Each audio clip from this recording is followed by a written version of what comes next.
আপনিও কি শশা চাষ করব ভাবছেন বা করেছেন? এই বর্ষাতে লক্ষ টাকা আয় করা যায় এই শশা চাষ করে। আর শশা যেহেতু 3 সিজনে লাগানো যায়, যেমন হচ্ছে গ্রীষ্ম, বর্ষা, এমনকি শীত, 3 সিজনে লাগানো যায়, তাই শশা এমন একটা ফসল যেখান থেকে আপনি কিন্তু লক্ষ টাকা অবধি আয় করতে পারবেন, বিশেষ করে বর্ষা এবং গ্রীষ্ম শশাতে।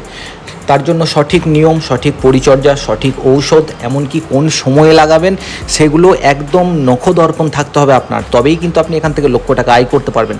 আসুন আজকে দেখে নিই আমরা কিভাবে বর্ষাকালে শশা চাষ করলে আমরা অধিক মুনাফা অর্জন করতে পারবো। তার আগে ভিডিওটিকে একটা লাইক করে রিকোয়েস্ট রইল চ্যানেলটিকে সাবস্ক্রাইব করে বেল আইকনটিকে টাচ করে রাখবেন, যাতে এই রকমই আরও ইনফরমেটিভ ভিডিও আপনারা দেখতে পান। প্রথম কাজ যেটা, সেটা আপনাদেরকে হচ্ছে বীজ নির্বাচন করতে হবে। কীরকম ধরনের বীজ দেবেন, যেটা আপনাদের সবচেয়ে লোকাল মার্কেটে সবচেয়ে বেশি ফলন দেয় সেই বীজ, যার সহনশীলতা বেশি, রোগ সহনশীলতা বেশি, সেরকম বীজ নিয়ে আপনারা জমিতে রোপণ করুন। এবং দ্বিতীয় নাম্বার হচ্ছে, পারলে আপনারা মালচিং পেপার ব্যবহার করুন, 2.5 ফুট 3 ফুট যেটা সম্ভব সেটাই ব্যবহার করুন। আর যদি মালচিং পেপার হাতের কাছে না থাকে, আপনারা এভাবে বেড রেডি করতে পারেন, যেটার হাইট কিন্তু 12 থেকে 16 ইঞ্চি রাখতেই হবে। এবং তার সাথে খেয়াল রাখবেন যেন জমিটা উঁচু হয়, অন্যান্য জমির থেকে জমিটা যেন উঁচু হয়। অতিরিক্ত জল, বৃষ্টির জল জমেও গেলে যেন আমার বার করার একটা আয় থাকে, তবেই কিন্তু আমরা ফলন বেশি করাতে পারবো। এখানে যেমনটা দেখতে পাচ্ছেন, এখানে এক একটা মাদাতে 4টে 5টে করে বীজ দেওয়া হয়েছে। ওই বীজ হিসাবে গাছগুলো থকথকভাবে ওঠে। আমি বলবো বর্ষার সময়ে একটু কম পরিমাণে বীজ দেবেন, তাতে কি হবে, আপনার খরচাটাও কমবে, বীজটা কম লাগবে। আর যেহেতু বর্ষাকাল, তো লত এমনিতেই বড় হয়ে যায়, অতিরিক্ত লত থাকলে ফলনটাও কমে যায়, তাই একটু দূরে দূরে লাগাবেন। এটা কিন্তু আমার পছন্দের পদ্ধতি নয়। আমার পছন্দের পদ্ধতি হলো ঠিক 6 ইঞ্চি থেকে 7 ইঞ্চি পরপর এক একটা করে গাছ বসানো, বা এক একটা করে বীজ বসালে ফলনটা আমার মনে হয় এর থেকেও বেশি হবে। এবার যার যা মত সেই হিসাবেই তেমনটা সে চাষ করবে। গাছের 2-4 পাতা ছেড়ে দেওয়ার পর, 2-4 পাতা না হলেও অ্যাটলিস্ট 2 পাতা হয়ে যাওয়ার পরে গাছে ম্যানকোজেব জাতীয় যে কোনো ঔষধ বা ফাঙ্গিসাইড একটা স্প্রে করবেন গাছের মধ্যে, তাতে গাছের পাতা হলুদ হোক বা না হোক, আপনি সেফটির জন্য একটা গাছে স্প্রে করবেনই। অ্যান্ট্রাকল জাতীয় যে কোনো ঔষধ বা ম্যানকোজেব জাতীয় যে কোনো ঔষধ। বর্ষাকালে শশা লাগাতে গেলে তো গ্রীষ্মকালে আপনাকে মাদাগুলো তৈরি করতে হবে, বা গ্রীষ্মকালে আপনাকে বীজগুলো রোপণ করতে হবে। যেই গাছের চারাটা ফুটে বেরোবে, 15 থেকে 18 দিন বয়স হবে, তখন কিন্তু গাছের পাতা অতিরিক্ত গরমের কারণে কুঁকড়াতে শুরু করবে, যেটা করে চিরুনি পোকা বা চুষি পোকা, যাই আপনারা নাম বলেন, যার নাম হচ্ছে বলতে পারেন থ্রিপস। ওই থ্রিপসের আক্রমণ কিন্তু প্রচুর প্রভাব ফেলে, গাছের পাতা কুটে লাগিয়ে দেয় বা কুকড়ে লাগিয়ে দেয়। তার জন্য আমরা কি স্প্রে করব? প্রথম পর্যায়ে থাইমক্সাম গ্রুপের যে কোনো ওষুধ স্প্রে করবেন। যেমন একটা নাম বলি, সেটা হচ্ছে একতারা। এবং তার 5-6 দিন পর একটা স্প্রে করবেন ইমিডাক্লোরোপাইড গ্রুপের যে কোনো ঔষধ, যেমন বায়ার কোম্পানির অ্যাডমায়ার বা কনফিডার। এই সকল জিনিসগুলো স্প্রে করবেন। মাথায় রাখবেন, একটা ওষুধ বারবার গাছের মধ্যে যেন স্প্রে না হয়, ঘুরিয়ে ফিরিয়ে স্প্রে করবেন। এই স্প্রেটা 5-6 দিন পর পর উল্টো পাল্টাভাবে স্প্রেটা করবেন। দেখবেন অনেকটা হলেও চিরুনি পোকার হাত থেকে আপনার জমিটা মুক্ত থাকবে। প্রথম পর্যায়ে এর থেকে দামি ঔষধ ব্যবহার করার আপনার জমিতে কোনো দরকার নেই। যদি মনে হয় এগুলো স্প্রে করার পরেও আপনার জমিতে চিরুনি পোকা ছাড়ছে না, তাহলে একটু দামি ঔষধে যেতে পারেন, যেমন ভলিউম ফ্লেক্সি। এটা একবার স্প্রে করবেন। এবং ফসলের সবচেয়ে বড় শত্রুকে আপনাকে দমন করতে হবে, যার নাম হলো সাদামাছি বা হোয়াইট ফ্লাই। এইটা কিন্তু জমিতে থাকলে আপনার 50% রোগ এই কিন্তু সরবরাহ করে, মানে লেনদেনের কাজটা এই অর্ধেক কমপ্লিট করে দেয়। এই যে পাতা দেখতে পাচ্ছেন, পাতাটা উল্টালেই কিন্তু সাদামাছি প্রচুর উৎপাদ আছে। বৃষ্টি হলে একটু কম থাকবে, না হলে সাদামাছি প্রচুর উৎপাদ থাকে, একটা গাছের রোগকে একটা গাছে বহন করে। এই সাদামাছিকে কিন্তু ছোট অবস্থায় স্প্রে না করতে পারলে গাছকে আপনি শেষ দিন পর্যন্ত দাপিয়ে মাল তুলতে পারবেন না, বা একদম ছুটিয়ে মাল তোলাতে পারবেন না। তার জন্য আপনাকে প্রথম পর্যায়ে স্প্রে করতে হবে আদামা কোম্পানির আগাস, বা সেটা না পেলে সিনজেন্টা কোম্পানির পেগাসাস। এগুলোকে কিন্তু অ্যাসিটামাপ্রিডের সাথে মিশিয়ে স্প্রে করবেন। যে কোনো একটা অ্যাসিটামাপ্রিড গ্রুপের যে কোনো ওষুধ মিশিয়ে এর সাথে স্প্রে করবেন, সাদামাছিটা অনেকটা হলেও কন্ট্রোল হবে।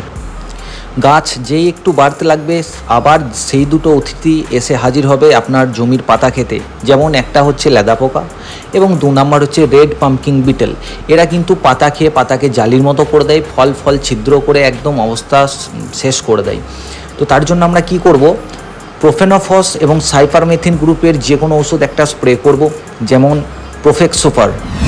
ওর সাথে পারলে ইমামেকটিন বেনজয়েট মিশিয়ে স্প্রে করতে পারেন। তবে আমি রিকমেন্ড করব না এই দুটো টেকনিক্যাল একসাথে পাঞ্চ করার।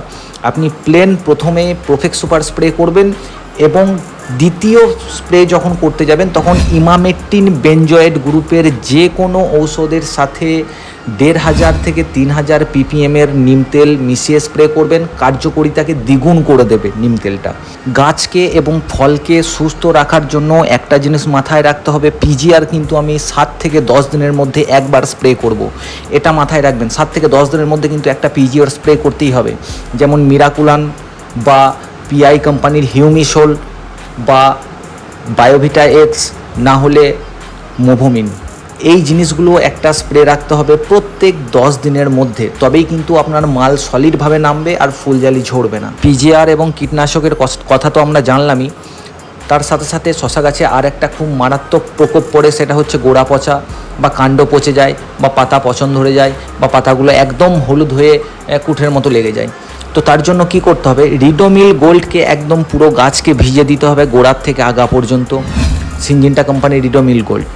সেটা যদি হাতের নাগালে না পান তাহলে টাটা কোম্পানির তাকত, যেটাতে হেক্সাকোনাজল 5% আছে এবং তার সাথে ক্যাপ্টেন বলে একটা টেকনিক্যাল আছে, খুব দুর্দান্ত কাজ হয় এটাতেও। আমি মানলাম আপনার জমিতে কোনো রকম ধসা পচা হলুদ ভাব নেই, তারপরেও কিন্তু ম্যানক্রোজেব 75% এই সকল গোত্রীয় যে কোনো ঔষধ আপনারা স্প্রে করবেন। তাতে কি হয়, রোগ আসার আগে থেকেই আপনারা গাছ কিন্তু প্রোটেক্ট হতে থাকে বা প্রোটেক্ট হয়ে থাকে আগের থেকে। কোনো রকম ছত্রাক জাতীয় জিনিস আপনার গাছে অ্যাটাক করতে পারে না আগের থেকে এগুলো স্প্রে করে রাখলে। মাথায় রাখবেন, কম দামি ফাঙ্গিসাইড স্প্রে করবেন, কার্বনডিজাম এবং ম্যানক্রোজেব গোত্রীর যে কোনো ঔষধ। শশা গাছ ছোটো থাকাকালীন আর একটা রোগ খুব আসে, যেটা ডাউনি মিল্ডিউ বলা যায় বা ব্লাইটও বলা যেতে পারে, যেটা পাতার উপরে হলুদ হলুদ ছোপ ছোপ দাগ পড়ে যায়। তার জন্য আমরা কি করব, বায়ার কোম্পানির মেলোডি ডিও, আর সেটা যদি না পাই পিআই কোম্পানির সেকটিন বলে প্রোডাক্ট আছে, ওটা স্প্রে করলে কিন্তু এটা বা ডাউনি মিল্ডিউটা অনেকটা কন্ট্রোলের মধ্যে নিয়ে আসতে পারি আমরা। এত সব স্প্রে করার পরেও দেখবেন পাতাগুলো অনেক সময় ফোসকা ফোসকা বা পোড়া পোড়া থেকে যায়, মনে হয় যেন কেউ পাতাটাকে জ্বালিয়ে দিয়েছে আগুন দিয়ে। তার জন্য আমরা কী স্প্রে করব, কেয়ার লাইফ সায়েন্স মানে কৃষি রাসায়ন কোম্পানির ফ্লিক্স সুপার, সেটা যদি না পাই কেব্রিওটপ BASF কোম্পানির কেব্রিওটপ আমরা ব্যবহার করতে পারি।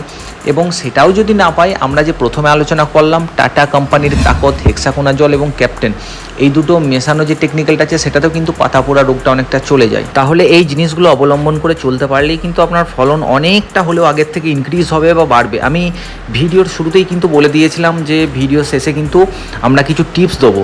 সেই টিপসগুলো হলো, 1 নম্বর, বর্ষাকালে শশা চাষ করলে কিন্তু ইউরিয়া সার একদম যতটা পারবেন তার হাফ করে দেবেন, তার বদলে আপনি 0050 স্প্রে করবেন, না হলে 19-19-19 বা 052-34 কিংবা 12-061, এই যেগুলো সলিউয়েবল ফার্টিলাইজার সেগুলোকে গাছের ওপরে স্প্রে করবেন। এবং নানা রকম পিজিআর যেগুলো আমি নাম বলে দিলাম সেগুলো স্প্রে করার সময় কিন্তু প্রত্যেকটাতে সিলিকন বেস আঠা, হাই কোয়ালিটির আঠা ব্যবহার করবেন।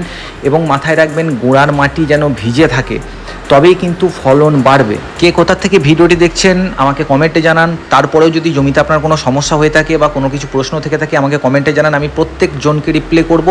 এবং ডাউনি মিল্ডিউ সম্পর্কে বা ব্লাইট সম্পর্কে আর একটা বিস্তারিত ভিডিও আপনাদেরকে বানিয়ে উপহার দেবো। তার জন্য কি করতে হবে, চ্যানেল সাবস্ক্রাইব করে বেল আইকনটিকে টাচ করে রাখুন এরকম ইনফরমেটিভ ভিডিও পাওয়ার জন্য। চলুন দেখা হচ্ছে পরের কোনো একটা ভালো দুর্ধর্ষ ভিডিও নিয়ে। ভালো থাকবেন, সুস্থ থাকবেন।